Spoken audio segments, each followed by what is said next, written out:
चलिए देखते हैं ये क्या है। आपका पृथ्वी है।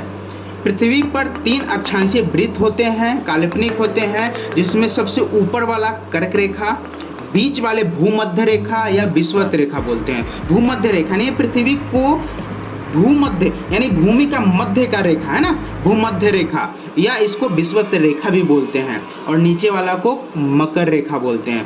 कर्क रेखा, भूमध्य रेखा और मकर रेखा। यहाँ पे आप देखेंगे 21 जून 22, 23, 21, 22, 23, 21, 22, 23, इस तरह से आप याद रखेंगे 21, 22, 23।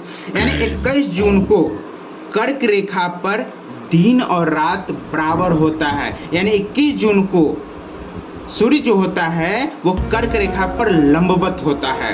वहीं पे आप देखेंगे फिर आते हैं 23 सितंबर, यहाँ और यहाँ के बीच में आप देखेंगे 3 मंथ का गैप है। कितने मंथ का?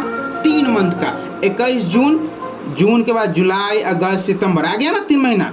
उसके बाद फिर यहाँ देखेंगे तो इसके बीच में 3 महीने का गैप है। कितने महीना? 3 महीना का। सितंबर, अक्टूबर, नवंबर, दिसंबर, आ गया ना 3। फिर ऊपर की तरफ जैसे ही बढ़ेंगे 3 महीने का गैप करके ये भूमध्य रेखा पर सूर्य पहुंच जाएगा। कितने महीना?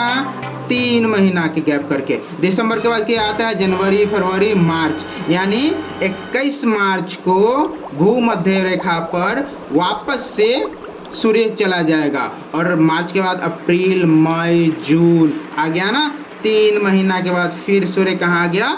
यहाँ पे। तो इसको समझते हैं। 21 जून को कर्क रेखा पर सूर्य लंबवत होता है, जिसके कारण 21 जून को कर्क रेखा पर दिन और रात बराबर होता है। उसके बाद 23 सितंबर पर भूमध्य रेखा पर सूर्य लंबवत होता है, जिसके कारण ये यहाँ पे भूमध्य रेखा पर 23 सितंबर को और 21 मार्च को 2 दिन आ गया ना यहाँ।